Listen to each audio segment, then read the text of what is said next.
and welcome to my tour of the Grand Psijic Villa. Quick explanation beforehand, I had let my ESO Plus membership be inactive for about a year.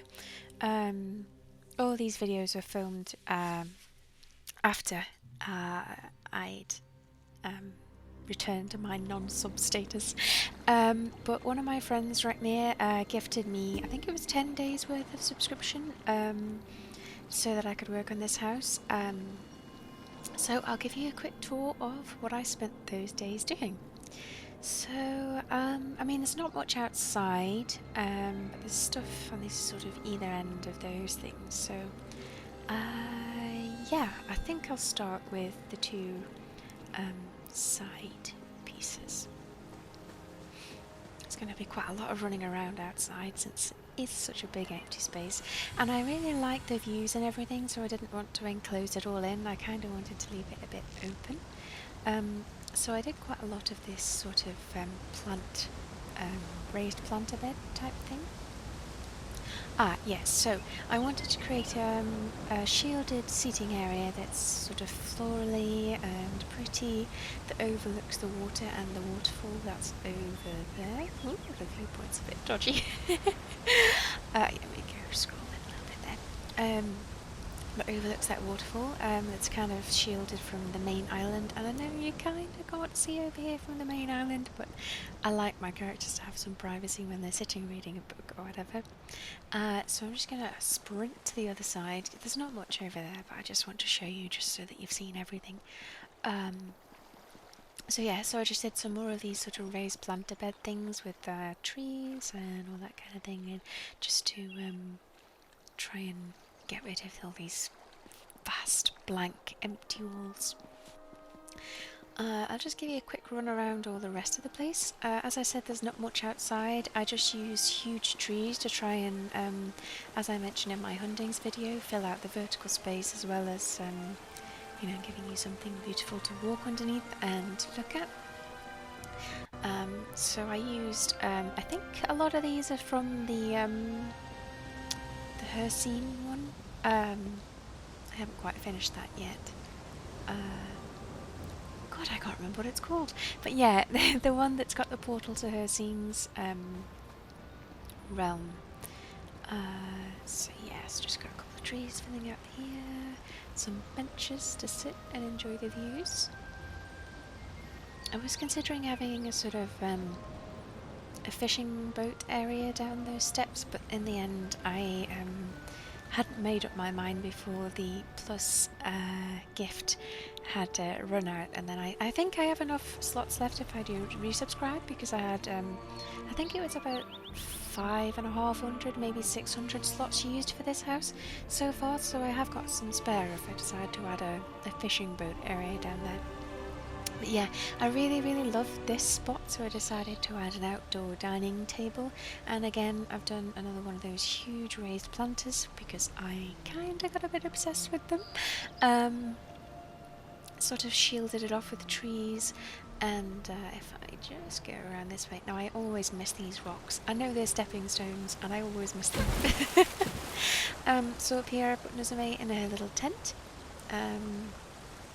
Originally I had this as a seating area, but I decided to change it because I thought it would be nice to use one of these red guard tents to have my merchant in the house without it being a bit strange, since the red guard furnishing is sort of the opposite of what I was going for in this place.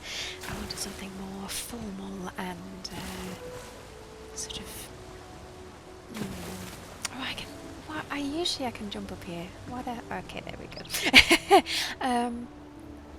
So, yeah, I decided to have her outside, sort of overlooking that beautiful pond.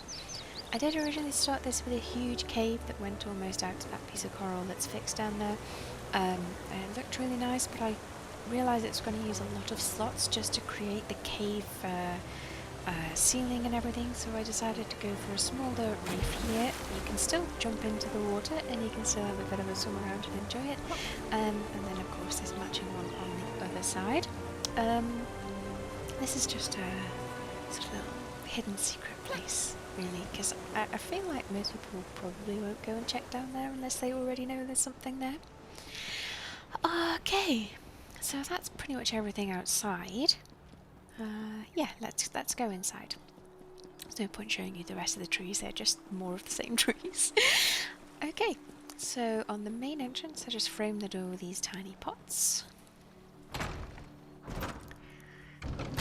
Okay, so I used a lot of those, are they supposed to be coffins? I can't remember the actual name of them. I used a lot of those in this house as sort of plant pots, and those lovely flowers that you can get from the furnishing vendor in Eleanor. And I was quite happy that this tree fits under the ceiling in this place because I think it just looks really nice, especially with the sunlight hitting it like this. It's actually a perfect time to film. So I have that in the middle, and then as I said before, I have quite a few of those coffer plants, plant pots. I'll just head up here first. This was kind of the first specifically envisioned area that I put together. It's a sort of fountain garden seating area thing. I had one of those dwarven fountains left and decided to try and build a relaxation area around that. Just embedded it into the wall and you know, used the walls and plants and such to disguise it and make it more in keeping with the surroundings. And then I guess I'll show you the other side, the other balcony, just while I'm doing this, since you sort of got a bit of a glimpse when I was doing that one. This is a sort of library area, or reading area, study area. Got a couple of private desks set up here with things for my characters to work on individually, and then a larger table for studying lots of books, taking notes, that sort of thing. The idea behind this place and the interior layout was that it's sort of a meeting place for my criminal gang, my group of characters, and so it's got to have the sort of resources for them perhaps just staying overnight after a meeting, and then, you know, not long-term living, but, you know, more short-term. This over here is the main meeting table. I actually took, with the help of my friend Regnir, a group photo of my characters here, which I will pop on the end of this video for you to have a look at. So this is the main meeting table, paper to take notes, map, plenty of wine, you know, as you do. And then back here, through these gorgeous curtains, is a sort of public bathing area type thing. Originally I'd had this as the master bedroom, but then I had an idea, which you'll see later in the video, to make a much prettier one. So I changed this into a sort of public bathing area. Nice cozy fire to dry off by, and a nice creepy statue to watch over you while you bathe. Just in case you need that. I don't know, I thought it looked cool. And then here we have a little private bath with the robes and such, just sort of screened off in case you want to have a more cozy bath than dipping into that huge pond over there. And then a dressing area, and again screened off so you can have a bit of privacy. And I think you can just about see it. You probably won't be able to see it as well on the YouTube video settings, but I got one of those hag mist things to make it look like it's a hot bath rather than a freezing cold one, and plenty of nice fiery warmth there from the brazier that's on top of the fountain, and also the ones that are along the edge, which I think add a nice atmosphere. Okay, I think I'll take you into one of the side chambers first, because I want to save my favourite bits for last. So these are basically mirror images of each other, these two side chambers, so I'll just show you this one because you don't need to see both of them, they're basically the same. So essentially these are the spare guest rooms for the rest of my characters, so each side has got 4 beds in for my other 8 characters. Yes, because this main character has her own room and the other 4 are going to have to share, unfortunately. So we've just got a small wall there dividing up that side, and then the main sort of bedroomy area has also got 2 beds and screen and wardrobe, etc.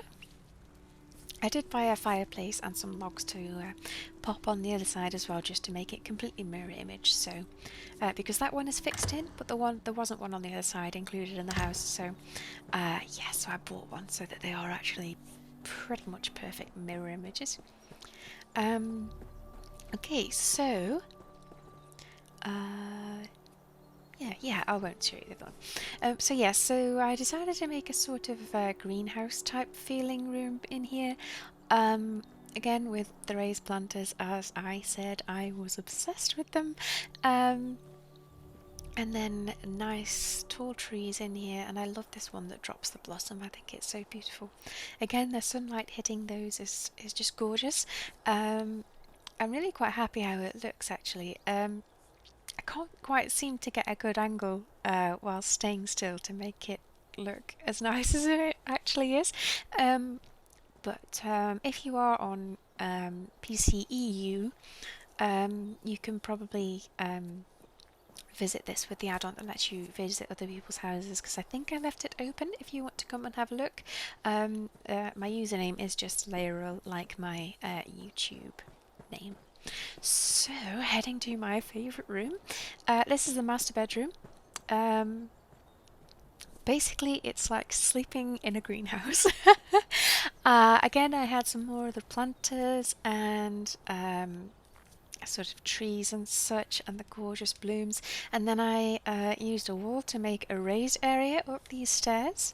Oh, I love how that sunlight is hitting. That is gorgeous. It's a raised area here for the master bed, and a sort of basket for material and that sort of thing, and then a dressing area. And then just imagine if you could see out of those windows, that would be absolutely gorgeous. So yeah, I'm really pleased with this, and I hope you also enjoyed the tour. I'll just pop the promised group photo onto the end of this video. If you are interested in the role-playing aspect and would like me to do a video displaying the sort of personality and backstory of each of these characters, drop me a comment below and let me know, and I'll get to work on that. Thank you very much for joining me, and I hope to see you again in the next one. Goodbye.